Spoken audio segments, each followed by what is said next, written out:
স্বাভাবিক একটা ন্যাচারাল প্রক্রিয়া, তাহলে এটা কিন্তু আপনার কালপেবল হোমিসাইড হবে, নট অ্যামাউন্টিং টু মার্ডার। তারপর জি তে আমরা পড়ে ফেললাম, এখন পি তে যাই। পি কি বলছে? জিপি এর পি তে যাব। পি দিয়ে কি বুঝাচ্ছি? পি দিয়ে বুঝাচ্ছি প্রাইভেট ডিফেন্স। ধরেন আমাদের তো প্রাইভেট ডিফেন্স এক্সারসাইজ করার সুযোগ রয়েছে অ্যাকর্ডিং টু সেকশন 96 থেকে 106। এখন এই প্রাইভেট ডিফেন্স এক্সারসাইজ করতে গিয়ে কেউ যদি মৃত্যু ঘটাইতে যায়, ধরেন মৃত্যু ঘটানোর বিষয়টা কিন্তু সেকশন 100 এবং সেকশন 103 তে এক্সপ্লেইন করে দেওয়া আছে। কিন্তু অন্যান্য যে সকল ক্ষেত্রে আপনাকে মৃত্যু ঘটাইতে, আপনাকে যে ক্ষেত্রে অনুমোদন করছে না, আপনাকে আঘাত করতে অনুমোদন করছে, মৃত্যু ঘটাইতে অনুমোদন করছে না, সেই ক্ষেত্রে আপনি যদি আপনার পাওয়ারটা এক্সিড করে, আপনার প্রাইভেট ডিফেন্সের যে পাওয়ারটা, এই পাওয়ারটা এক্সিড করে আপনি যদি কোনো ব্যক্তির মৃত্যু ঘটান, সেই ক্ষেত্রে সেটা কিন্তু কালপেবল হোমিসাইড হবে, নট অ্যামাউন্টিং টু মার্ডার। তাহলে জি দিয়ে বুঝাচ্ছি গ্রেভ এন্ড সাডেন প্রভোকেশন, আর পি দিয়ে বুঝাচ্ছি প্রাইভেট ডিফেন্স। তারপর পি, আরেকটা জিপি এর পিএস এর পি দিয়ে আমরা কি বুঝবো? Public servant. ধরেন পাবলিক সার্ভেন্ট, তার কাছে যে পাওয়ারটা রয়েছে, একটা অপরাধ দমন করার একটা সার্টেন একটা পাওয়ার রয়েছে, ওই পাওয়ারটা দমন, ওই অপরাধীকে দমন করতে গিয়ে ওই পাবলিক সার্ভেন্ট তার ক্ষমতার বহির্ভূত ভাবে যে ক্ষমতাটা তাকে দেয়া হয়েছে, সেই ক্ষমতার চেয়ে বেশি, ধরেন তাকে বলছে যে অ্যারেস্ট করে আনতে, এখন অ্যারেস্ট করে তাকে হাত পা ধরে আনতে বলছে, এখন তাকে আপনি গুলি করে মেরে ফেলবেন পালিয়ে যাচ্ছে বলে, এমন হইলে কি হবে? এমন হইলে বলতেছে যে ওইটা পাবলিক সার্ভেন্ট বলে, ওইটা কালপেবল হোমিসাইড হবে, নট অ্যামাউন্টিং টু মার্ডার। তারপর জিপি এর পিএস এর এসটা কি? এসটা হচ্ছে sudden fight, SUDDEN, sudden fight. ধরেন রাস্তার মধ্যে হঠাৎ করে মারামারি লেগে গেছে, কোন রকম পরিকল্পনা ছিল না, পূর্ব পরিকল্পনা ছিল না, হঠাৎ করে একটা ঘুষি লেগে গেছে আপনার ফ্রেন্ডের গায়ে, আপনার ফ্রেন্ড এখন গেছে মারা, এখন কি হবে? একটা সাডেন ফাইট, এটা কোনো প্রিমেডিটেটেড না, অর্থাৎ পূর্ব থেকে পরিকল্পিত কোনো ফাইট না। এইরকম ফাইটে যদি কেউ মারা যায়, তাহলে সেটা কালপেবল হোমিসাইড হবে, নট অ্যামাউন্টিং টু মার্ডার। এখন কসাই, পিএস তো গেল, এবার কসাই পুরাটা দিয়ে মনে রাখবেন কনসেন্ট। 18 বছরের উপরে কোনো ব্যক্তি, এই কসাই দিয়ে মনে রাখতে হবে একটা প্রিন্সিপাল আছে, ভলেন্টারি নন ফিট ইনজুরিয়া, অর্থাৎ কনসেন্ট 18 বছরের কোনো উপরের কোনো ব্যক্তি যদি কোনো আপনার তার মৃত্যুতে যদি কনসেন্ট দিয়ে থাকে, সেই ক্ষেত্রে তার মৃত্যু হইলে সেটা কিন্তু কালপেবল হোমিসাইড হবে। যেমন আপনার বন্ধু আপনাকে বলছে যে তুই আমাকে গুলি কর, যে আমার গায়ে গুলি লাগে না, ঠিক আছে, যে আমাকে গুলি কর, আমার গায়ে আসলে আমি এটা অলৌকিক ভাবে গুলিটা সরাই ফেলতে পারবো। আপনার বন্ধুও সুস্থ স্বাভাবিক, আপনিও সুস্থ স্বাভাবিক, আপনি করে দিচ্ছেন গুলি। এখন সে 18 বছরের উপরে, সে কিন্তু কনসেন্ট দিতে সমর্থ, তাহলে তাকে এই ক্ষেত্রে এটা কি হবে? কালপেবল হোমিসাইড হবে, নট অ্যামাউন্টিং টু মার্ডার। তো এইখানে একটা প্রিন্সিপাল আছে, প্রিন্সিপাল হচ্ছে কথা আটকে আসতেছে, বাকিদের কি আটকে আসতেছে? না স্যার, না ভাইয়া। ভাইয়া আপনার হয়তো প্রবলেম হচ্ছে, তাহলে একটু লিভ নিয়ে আবার একটু জয়েন করেন। আচ্ছা স্যার, লাস্টের ব্যতিক্রমটা একটু বললেই হবে। লাস্টের ব্যতিক্রমটা হচ্ছে কনসেন্ট। 18 বছরের উপরের কোনো ব্যক্তি তার হত্যাকাণ্ডে সে যদি নিজে কনসেন্ট দিয়ে থাকে, সেই ক্ষেত্রে সেটা কালপেবল হোমিসাইড হবে। বুঝতে পারছেন ভাইয়া? ক্লিয়ার কিনা? হ্যাঁ ভাইয়া, হচ্ছে আমরা জেনারেল এক্সেপশন হচ্ছে সেকশন 83 কি 84 এ পড়ছিলাম না ভাইয়া, কনসেন্ট দিয়ে যদি কেউ যদি মারা যায় কোনো কাজে, তাহলে সেক্ষেত্রে অপরাধ হবে না। যেরকম ক্রিকেট খেলতে বা কোনো খেলার ক্ষেত্রে যদি আমরা কাউকে আঘাত করে মেরে ফেলি, ওখানের মধ্যে দুইটা জিনিস, ওখানে আপনারা খেয়াল করছেন কিনা জানি না, ওখানে দুইটা বিষয় বলা আছে, একটা হচ্ছে ডেথ আর একটা হচ্ছে গ্রিভাস হার্ট, এই দুইটাকে এক্সেপশন রাখা হয়েছে। আজকে একটু খেয়াল করবেন, খেলতে গিয়ে আপনি এমন কোন খেলা যাবে না যে খেলার মধ্যে মৃত্যু হতে পারে, মৃত্যুর আশঙ্কা তৈরি হইতে পারে, অথবা আপনার কি হইতে পারে? গ্রিভাস হার্ট হইতে পারে, ঠিক আছে? ওকে, তাহলে সেক্ষেত্রে কনসেন্ট দিলে ওটা আসলে অপরাধ বলে গণ্য হবে। হ্যাঁ, তবে ক্রিকেটের মধ্যে ওটা কিন্তু একটা সাডেন অ্যাক্সিডেন্ট, ওটার মধ্যে কোনো ঝামেলা নাই। ওকে ভাই, আচ্ছা, এখন আমরা একটু সামনে যাব। পুরো প্যানাল কোডের মধ্যে, পুরো প্যানাল কোড, হ্যাঁ বলেন। 5 নাম্বার এক্সেপশন একটা প্রিন্সিপাল যে বলছিলেন ওইটা একটু আরেকবার বলবেন? ভলেন্টাই নন ফিট ইনজুরিয়া, ভলেন্টাই নন ফিট ইনজুরিয়া অর্থাৎ কেউ যদি ভলেন্টারিলি কোনো রিস্ক ইনকার করে তার জন্য সে নিজেই লায়াবল, অন্য কেউ লায়াবল না।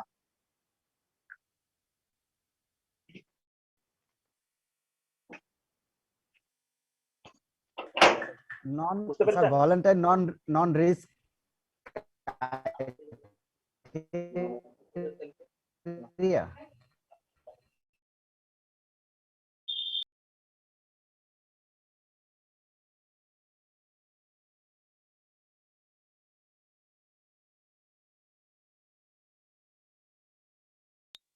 আপু আমি শুনতে পাইনি ভাইয়া, ভলেন্টাই নন ফিট ইনজুরিয়া।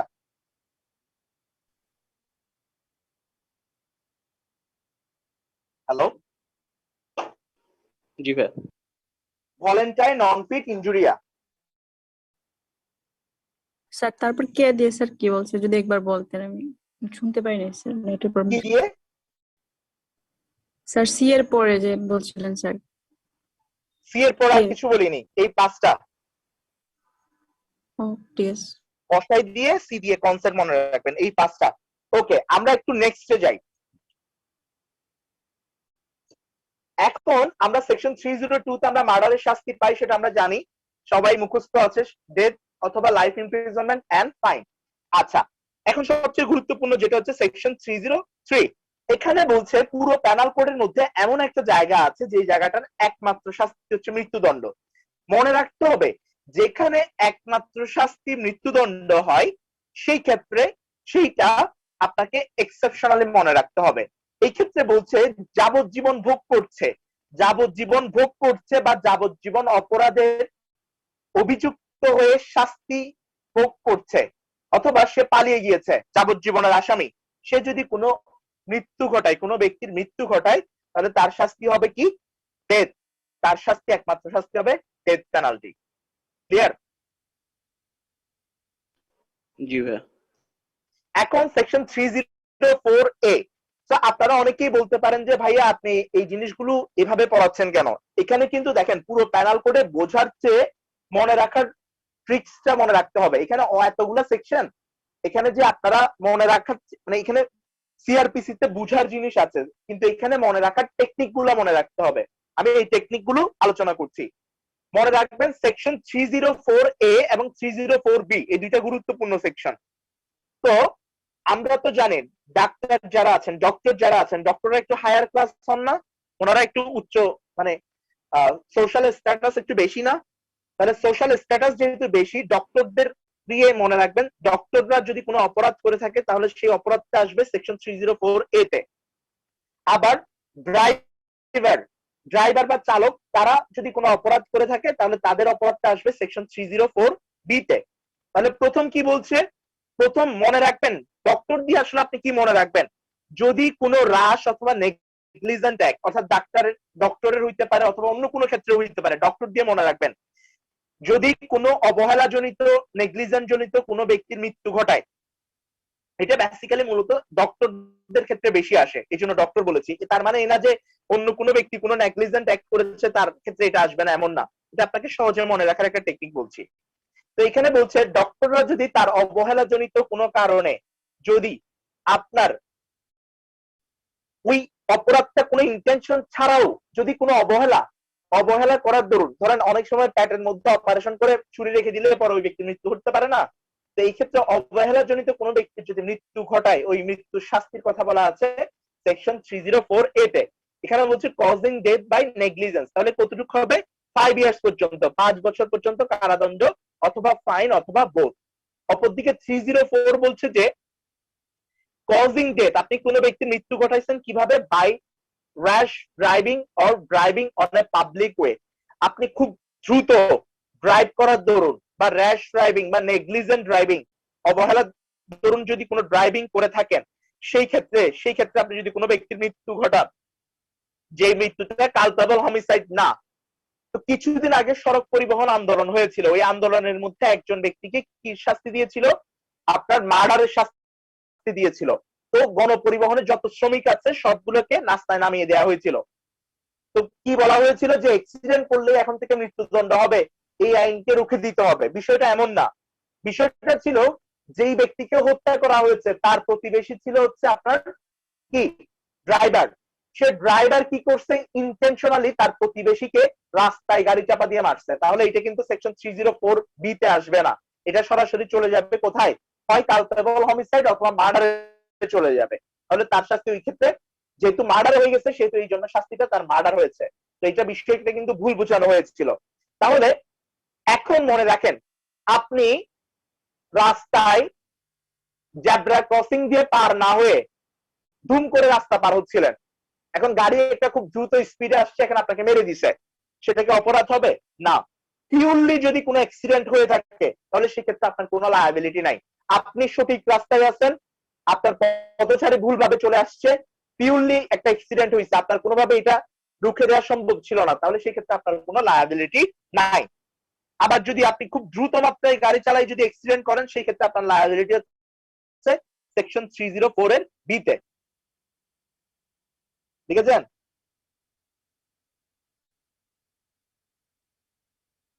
ভাই 304B এর হচ্ছে শাস্তি কত? শাস্তি হচ্ছে আপনার 3 বছর পর্যন্ত অথবা ফাইন অথবা বোধ। ওকে ভাই। এখন আমরা একটু সামনে যাব। তো আমাকে ভাইবাতে জাস্টিস হাসান ফরাজ সিদ্দিকী স্যার এই কোয়েশ্চেনটা করেছেন যে 305 এ কি আছে বলেন, বা আমাকে সরাসরি কোয়েশ্চেন করেছে যে অ্যাবেটমেন্ট রিলেটেড শাস্তিগুলো কোথায় বলা আছে, কোনো ব্যক্তি যদি কোনো মার্ডারে অ্যাবেট করে তাহলে সেক্ষেত্রে শাস্তিগুলো কোথায় বলা আছে, তো আত্মহত্যার প্ররোচনা দেওয়ার শাস্তিগুলো কোথায় বলা আছে, তখন আমাকে এই সেকশনগুলো বলতে হয়েছিল। তো প্রথমে হচ্ছে 305, এখানে বলছে যে আপনি যদি কোনো একটা চাইল্ড, আপনি কোনো শিশু বা কোনো ইনসেন ব্যক্তি, মানে আপনার হচ্ছে ইনসেন ব্যক্তির আত্মহত্যায় যদি অ্যাবেট করেন, ঠিক আছে, অ্যাবেট কয়ভাবে করা যায় আমরা জানি, 3টা ভাবে অ্যাবেট করা যায়। ঠিক আছে, এই 3টা ভাবে যদি অ্যাবেট করেন 107 এর অধীনে সেকশন 305 বলছে, তাহলে আপনার শাস্তি কি হবে, সর্বোচ্চ শাস্তি হচ্ছে মৃত্যুদণ্ড অথবা 10 বছর পর্যন্ত আপনার কারাদণ্ড হতে পারে, এন্ড ফাইন থাকবে আপনার। ঠিক আছে? জি ভাই। আবার এখন যে কিছুদিন আগে ওই আনবির যে একটা বিষয় ঘটেছিল, ওই বিষয়টা ওই এই যে মনে রাখতে হবে, উইমেন অথবা কোনো চাইল্ডের মৃত্যুতে আপনি যদি অ্যাভয়েড করে থাকেন, সেই ক্ষেত্রে নারী এবং শিশু নির্যাতন দমন আইনের অধীনে সেকশন 9 এর অধীনে সেটা কিন্তু একটা অপরাধ। আর এই অপরাধের শাস্তি কত জানেন, সর্বনিম্ন 5 বছর, সর্বোচ্চ 10 বছর। তো আমাকে জাস্টিস হাসান ফরাজ সিদ্দিকী স্যার বলছে যে আপনি এই সুইসাইড রিলেটেড ক্ষেত্রে অ্যাবেটমেন্টের শাস্তিটা বলেন, তখন আমাকে এইটাও বলতে হয়েছে, প্যানাল কোডেরটাও বলতে হয়েছে। বুঝতে পারছেন? একটা বলে আসলে কিন্তু প্রশ্ন উত্তর ইনকমপ্লিট থাকতো। ক্লিয়ার? এখন জি ভাই। 106 এ বলছে যেহেতু আনভির যে মেয়েটার সাথে ওই ইস্যু ছিল সে কিন্তু কিনা ইনসেনও না আবার মাইনরও না, তার বিষয়টা আসবে কোথায়, সেকশন 306 এ। সেই ক্ষেত্রে সুইসাইড যদি করে থাকে, সেক্ষেত্রে আপনার যদি অ্যাবেট করে থাকেন, সেক্ষেত্রে আপনার শাস্তি হইতে পারে সর্বোচ্চ 10 বছর পর্যন্ত। কিন্তু এই আপনি মামলাটা 306 এও করতে পারবেন, আবার নারী শিশু নির্যাতন দমন আইনের সেকশন 9 এর অধীনেও করবেন। তাহলে আপনি আইন যদি বুঝে থাকেন কোন আইনে করবেন বুঝতেই পারছেন, নারী শিশু নির্যাতন দমন আইন, ওখানে সর্বনিম্ন শাস্তির বিধান আছে, সর্বনিম্ন 5 বছরের নিচে দিতেই পারবেন না। বুঝতে পারছেন? জি ভাই। জি ভাই। আচ্ছা, আমি কি দ্রুত পড়াচ্ছি নাকি আরো আস্তে পড়াবো? সমস্যা নাই ভাই, এই গতিতেই চলবে। আচ্ছা, এখন আমরা পড়বো অ্যাবেটমেন্ট অ্যাটেম্পট টু মার্ডার। এটা খুব গুরুত্বপূর্ণ, প্র্যাকটিক্যাল, সব দেখবেন যে সব বেশিরভাগ মামলায় অ্যাটেম্পট টু মার্ডার নিয়ে আলোচনা করা হয়, সেকশন 307। এখানে বলছে আপনার কোনো ব্যক্তি যদি অ্যাটেম্পট টু মার্ডারের প্রচেষ্টা করে, ঠিক আছে, যেটা মানে একটা মার্ডারের মানে অর্থাৎ আপনি উইথ সাচ ইন্টেনশন নিয়ে অথবা নলেজ নিয়ে আপনি যদি এমন একটা কাজ করেন যেই কাজটা মৃত্যু ঘটাইতে যথেষ্ট, ঠিক আছে, মৃত্যু ঘটাইতে যথেষ্ট, কিন্তু আপনার মৃত্যু ঘটে নাই। মৃত্যু ঘটে গেলে তো তখন কালপেবল হোমিসাইড অথবা মার্ডার হয়ে যেত, কিন্তু মৃত্যু ঘটাইতে যথেষ্ট কিন্তু মৃত্যু ঘটে নাই, তাহলে সেই অপরাধটা কি হবে? সেকশন 30 এর অধীনে অ্যাটেম্পট টু মার্ডার হবে। তাহলে এই অ্যাটেম্পট টু মার্ডারের সাথে আমরা সেকশন 326 করব, কারণ সেকশন 326 গ্রিভাস হার্টের কথা বলা হয়েছে। এখন কোর্ট প্রসিডিংস এর মধ্যে সবাই ম্যাক্সিমাম একটু আঘাত হইলে বলে যে হয়তো সেটা 306 এ ফালাইতে চায় অথবা সেকশন 326 এ ফেলতে চায়, কারণ এখানে শাস্তি বেশি। এখন এখানে কত বছর হতে বলছে? অ্যাটেম্পট টু মার্ডারের শাস্তি হচ্ছে 10 বছর পর্যন্ত হতে পারে। এখন এই অ্যাটেম্পট টু মার্ডার করতে গিয়ে এমন একটা কাজ করছে, ধরেন আপনাকে বিষ প্রয়োগ করানোর জন্য সে সকল উপাদান রাখছে, ওই দিন আপনি খান নাই, ঠিক আছে, তাহলে আপনার অ্যাটেম্পটটা কিন্তু ফুলফিল হয় নাই। এখন আপনি হঠাৎ করে বিষটা অল্প একটু খেয়ে ফেলছেন, অল্প একটু খেয়ে কোনোভাবে অসুস্থ হয়ে পড়ছেন এবং এটা আপনাদের আঘাত হয়েছে, হার্ট হয়েছে, সেই ক্ষেত্রে অ্যাটেম্পট টু মার্ডারের ক্ষেত্রে যে ক্ষেত্রে হার্ট হবে, আঘাত হয়ে গেছে, সেই ক্ষেত্রে তার শাস্তি হবে কত বছর? Imprisonment for life. সেই ক্ষেত্রে 10 বছর কিন্তু থাকতেছে না, তার সেক্ষেত্রে তার শাস্তি হইতে পারে ইমপ্রিজনমেন্ট ফর লাইফ। বুঝতে পারছেন? আপনি কোনো ব্যক্তির অ্যাটেম্পট টু মার্ডার করতে গিয়ে আপনি তার আঘাত ঘটাইছেন, আঘাত করছেন তাকে, সেই ক্ষেত্রে আপনার শাস্তি 10 বছর হবে না, সেক্ষেত্রে আপনার শাস্তি হবে যে ইমপ্রিজনমেন্ট ফর লাইফ পর্যন্ত হইতে পারে, 10 বছরও হইতে পারে, কিন্তু সর্বোচ্চ শাস্তি হচ্ছে ইমপ্রিজনমেন্ট ফর লাইফ। ক্লিয়ার? জি ভাই। স্যার তাহলে 10 ইয়ার্স এর যেটা বললেন মৃত্যু ঘটাতে যথেষ্ট কিন্তু মৃত্যু ঘটে নাই, তাহলে 10 ইয়ার্স মানে এটা কিভাবে বুঝবো যে তাহলে মানে কিছুই হয় আপনার নাই? কোনো আঘাত হয় নাই, ওখানে কিছুই হয় নাই, আঘাত হয় নাই, বুঝেন নাই? ক্লিয়ার? জি স্যার। আচ্ছা, এখন এখানের মধ্যে আরো একটা বিষয় আছে, যদি কোনো ব্যক্তি আপনার 3 নাম্বার প্যারায়, যদি কোনো ব্যক্তি যে আপনার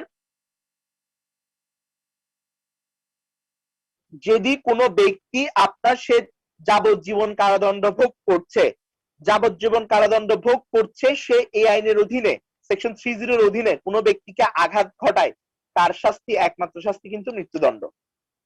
তাহলে আপনারা অনেক জায়গায় দেখবেন যে প্যানাল কোডের একমাত্র শাস্তি মৃত্যুদণ্ড, শুধুমাত্র অনেক জায়গায় সেকশন 303 বলে না। সেকশন 303 এর সাথে আরো একটা বিষয় আছে, সেকশন 307 এর প্যারাগ্রাফ 2, যেখানের মধ্যে যাবজ্জীবন ভোগ করা কোনো আসামি যদি কোনো ব্যক্তির অ্যাটেম্পট টু মার্ডার করতে গিয়ে যদি আঘাত ঘটায়, তাহলে তার শাস্তি কিন্তু কি বলছে? মৃত্যুদণ্ড বলছে, একমাত্র শাস্তি। ক্লিয়ার? স্যার কোনটা কি সেকশন বললেন? যাবজ্জীবন কারাদণ্ড ভোগ করছে এমন ব্যক্তি, সে যদি অ্যাটেম্পট টু মার্ডার করতে গিয়ে 307 এর অধীনে কোনো ব্যক্তিকে আঘাত করে, তার শাস্তি হবে আপনার কি? মৃত্যুদণ্ড, একমাত্র শাস্তি। লিখেছেন? এই যাবজ্জীবনের সাজাপ্রাপ্ত আসামিরা সাধারণত কি ভাই জেলের ভিতরে কি ওই অ্যাটেম্পটা করবে, নাকি ভাই জামিনে যদি বাইরে যায় তাহলে বাইরে গিয়েও করতে পারে? জেলের ভিতরেও করতে পারে, অথবা যাবজ্জীবন কারাদণ্ডের আসামি পালিয়ে, সে সাধারণত ধরেন অনেক সময় ট্রায়াল এন্ড অ্যাবসেন্সিয়াতে সে পালিয়ে থাকে, ফিউজিটিভ থাকে, সে তার বিরুদ্ধে অলরেডি একটা কনভিকশন হয়ে গেছে, সে পরবর্তীতে একটা অপরাধ করছে। ওকে ভাই। আচ্ছা, এখন একটা জিনিস দেখেন, একটা আমরা এখন করবো সেকশন 309, একটু পিকুলিয়ার। আপনাকে প্রশ্ন আসতে পারে, যে ক্ষেত্রে অপরাধটা ঘটানো কোনো অপরাধ, যে ক্ষেত্রে অপরাধটা ঘটানো কোনো অপরাধ নয়, বরং অপরাধের চেষ্টা করা অপরাধ, অর্থাৎ commission is not offence but attempt is offence, এরকম একটা জিনিস আপনাকে জিজ্ঞেস করতে পারে ভাইভাতে, বা রিটেনও আসতে পারে। কমিশন ইজ নট অফেন্স মানে অপরাধের, হ্যাঁ বলেন। এটা শুনে নে, কমিশনের বলেন। কথা কি কাইন্ডলি যদি বলতেন। Commission is not offence but offence attempt is offence, মানে অপরাধটা করা অপরাধ না, কিন্তু অপরাধটা করার প্রচেষ্টা গ্রহণ করাটাই অপরাধ, সেটা কি সেকশন 309 এর অধীনে। সাধারণত আপনি আত্মহত্যা করলে আত্মহত্যার শাস্তি নাই, অর্থাৎ আত্মহত্যার ব্যক্তিকে তুলে এনে শাস্তির বিধান নাই, কিন্তু আত্মহত্যার প্রচেষ্টা যদি আপনি গ্রহণ করেন সেই ক্ষেত্রে আপনার কারাদণ্ড হইতে পারে কত বছর পর্যন্ত? 1 বছর পর্যন্ত কারাদণ্ড হতে পারে, অথবা ফাইন হইতে পারে, অথবা বোথ হইতে পারে।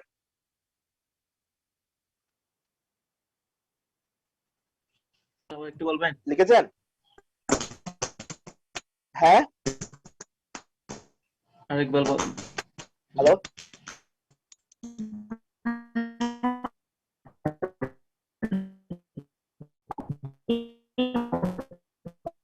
আত্মহত্যা করলে আত্মহত্যার কোনো শাস্তি নাই, কিন্তু আত্মহত্যা করে যদি আপনি বেঁচে যান, আত্মহত্যা করছেন কিন্তু আপনি আত্মহত্যা করে বেঁচে গেছেন, সেক্ষেত্রে আপনার কারাদণ্ড হইতে পারে 1 বছর পর্যন্ত। করতে পারে। আপু আপনার কোনো কোশ্চেন শোনা যায়নি? আপনার নেটওয়ার্ক আমরা তো সাধারণত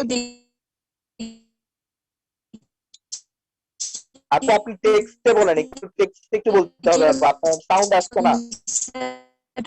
করতে গেলেও যদি বেঁচে যায়, তাহলে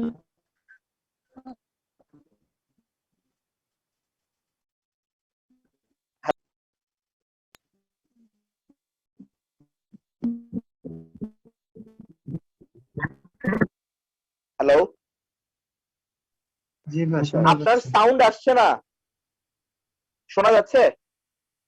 হ্যাঁ স্যার, জি ভাই সাউন্ডটা ক্লিয়ার না, ক্লিয়ার আপু, আপু সাউন্ডটা ক্লিয়ার না, আপনি লিখে আমাকে কোশ্চেনটা দেন, ঠিক আছে? লিখে একটু কাইন্ডলি কোশ্চেনটা দেন। আচ্ছা, এখন আমরা তাহলে বুঝতে পারছি উনি হয়তো বলতে যাচ্ছেন সুইসাইড করতে গিয়ে যদি বেঁচে যায়, এমন কিছু সুইসাইড করতে গিয়ে বেঁচে গেলেই তার শাস্তির কথা বলছে আপনার সেকশন 309 যেখানে আপনার শাস্তি হতে পারে 1 বছর পর্যন্ত। আর সুইসাইড করে ফেললে তো কোনো শাস্তি নাই। এই জন্য commission is not offence, but attempt to do that offence is offence. আপনি ওই অপরাধটা করতে গিয়ে যদি কোনো অ্যাটেম্প্ট গ্রহণ করেন, এবার যদি বেঁচে যান, তাইলে তো হইছে, আপনার শাস্তি হবে 1 বছর। এটা কি শুধু স্পেসিফিক্যালি সুইসাইডের কথাই বোঝাবে এই সেকশনটা, নাকি হ্যাঁ, শুধু সুইসাইড, আচ্ছা শুধু সুইসাইড। আচ্ছা, আপনাদের এখানে একটা কোয়েশ্চেন আসতে পারে, বলেন, কিছু বলবেন? স্যার এইখানে হ্যাঁ স্যার, বলছিলাম যে এখানে সুসাইড তো আমি নিজেই করতেছি, সেক্ষেত্রে আমি যদি সুসাইড করতে গিয়ে যদি কোনো ব্যর্থ হই, সেক্ষেত্রে কি আমি নিজেই পানিশ হব? তো আপনার সুইসাইডের জন্য কে পানিশ হবে? আমি?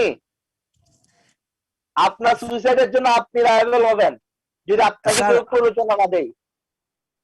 আচ্ছা আচ্ছা, এমনি এমনি যদি আমি কোনো কারো প্ররোচনা না পেয়ে যদি আমি নিজে নিজে সুসাইড হই, সেক্ষেত্রে কি হবে? সেই ক্ষেত্রেই তো এই সেকশন, সেই ক্ষেত্রেই তো আপনার তাহলে সেকশন স্যার 309 আমার এগেইনস্টে মামলা করবে কে?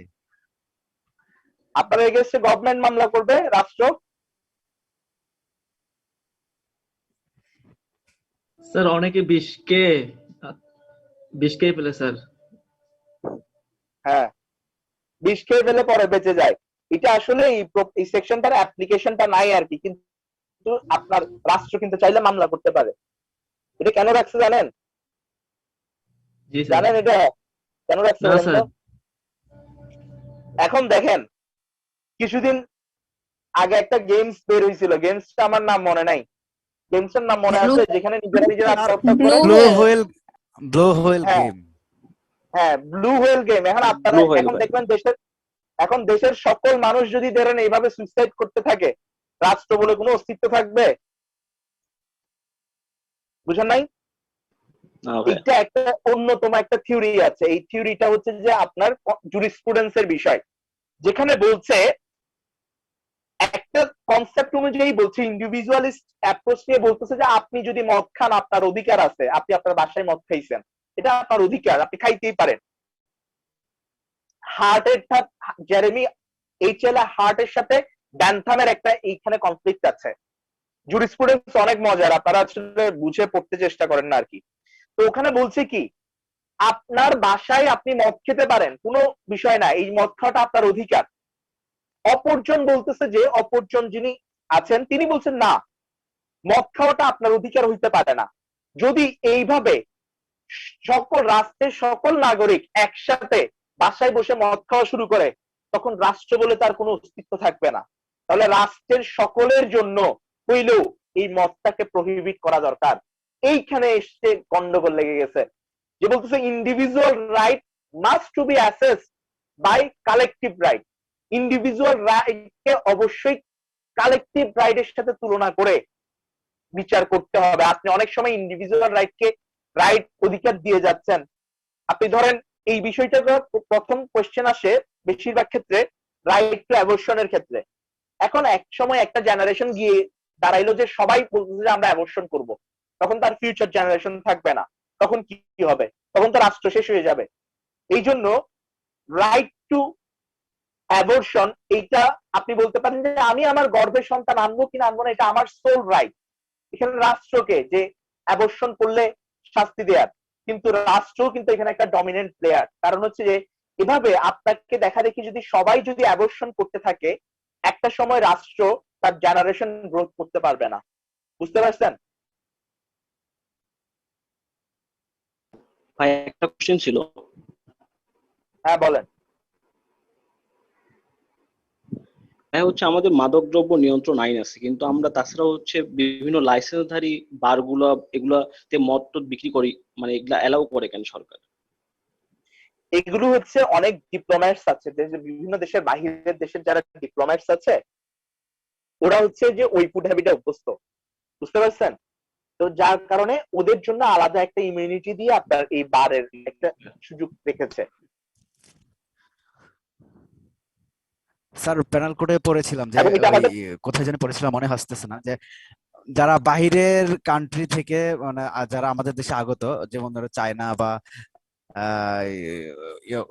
গারো চারমা, তারা তো মদ্যপানে অভ্যস্ত, তাদের ক্ষেত্রে বাংলাদেশে একটা আইনের সুযোগ দেওয়া আছে আমি যতটুকু এইটা জানলাম। হচ্ছে আপনার মাদকদ্রব্য নিয়ন্ত্রণ আইনের সেকশন 13 অনুযায়ী আপনার লাইসেন্স আছে। ওই লাইসেন্স এবং সেকশন 10 বলছে যে যেই সব লাইসেন্সধারী যে বারগুলো আছে অথবা পারমিশন বা পাস বলে আপনি মাদকদ্রব্য নিতে পারবেন। এটা মাদকদ্রব্য নিয়ন্ত্রণ আইন 2018তেই বলা আছে। এবং হচ্ছে বিভিন্ন আপনার জনগোষ্ঠী, যেমন হচ্ছে আপনার চাকমা, মারমা জনগোষ্ঠী, এরা কিন্তু তারি, পাচুই, বাংলা মদ, এরা কিন্তু এগুলা গ্রহণ করে। এইটা কিন্তু অফেন্স না, কারণ ওদের ফুড হ্যাবিটই হচ্ছে এইটা। তাহলে ওইখানে কিন্তু ওদেরকে এক্সেমশন দেয়া আছে, এটা কিন্তু অপরাধ হবে না। বুঝতে পারছেন?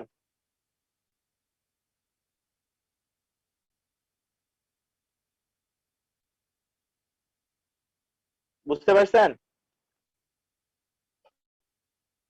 জি ভাই। এবার আমরা সেকশন 319 করব। তো অনেক সময় আপনারা বলেন যে what is the punishment of simple heart. Simple হার্টের কোন শাস্তি কিন্তু আমাদের প্যানাল কোডে বলা হয় নাই। আচ্ছা, হার্টের কি শাস্তি বলা হয়েছে? আপনি আঘাত করার শাস্তি বলা হয়েছে? হার্টের কোন শাস্তি আছে প্যানাল কোডে? না ভাই। কি আছে? কিসের শাস্তি বলা আছে? ভাইয়া 323-এ তো আছে মনে হয়, ভলেন্টারি যদি আঘাত করা হয়। না, হার্টের সিম্পলি হার্টের কোনো শাস্তি নাই। শাস্তি হার্ট, আমি বলি তাহলে, হার্টের ডেফিনেশন দেওয়া আছে সেকশন 319, আর ভলেন্টারিলি কজিং হার্ট, আঘাত করার ভলেন্টারি কজিং হার্টের শাস্তি কথা বলা আছে সেকশন 321-এ। তাহলে আমরা প্রচলিত অর্থে যদি বলি হার্টের শাস্তি আছে কিনা, হার্টের শাস্তি নাই। শাস্তি আসে কিসের? ভলেন্টারি কজিং হার্ট অথবা ভলেন্টারি কজিং গ্রিভাস হার্টের শাস্তি আছে, কিন্তু হার্ট অথবা গ্রিভাস হার্টের কোনো আলাদা শাস্তি নাই। যে কিন্তু ভুল করা যাবে না। খুব মানে আপনার এই সূক্ষ্ম বিষয় কিন্তু পরীক্ষার হলে ভাইভাতে জিজ্ঞেস করতে পারে, বা রিটেনে যদি আপনি লেখেন পানিশমেন্ট ফর হার্ট, টিচাররা কিন্তু খুব রাগ হবে, কারণ হচ্ছে আপনি ধরে নিবে যে আপনি জানেন কিন্তু আপনার জানাটা সম্পূর্ণ না। তাহলে শাস্তির উল্লেখ আছে punishment for voluntary causing heart, ওইটা শাস্তি আছে, বা ভলেন্টারিলি কজিং গ্রিভাস হার্টের শাস্তি আছে। তাহলে আমরা সেকশন 319 পড়ি। এখানে হার্ট বলতে বোঝাচ্ছে তিনটা বিষয়কে। হার্টের সাথে মনে রাখবেন হার্ট বিট, বিআইডি। তাহলে বিট মানে কি?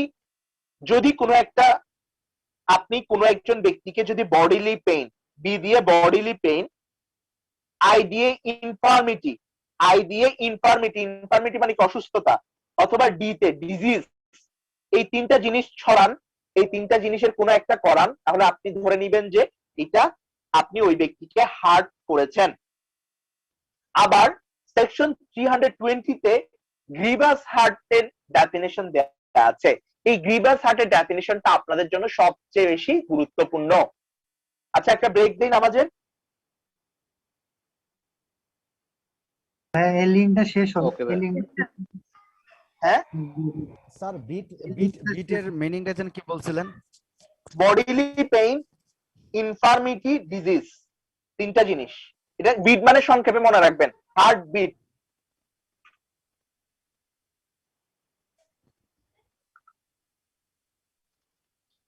লিখেছেন?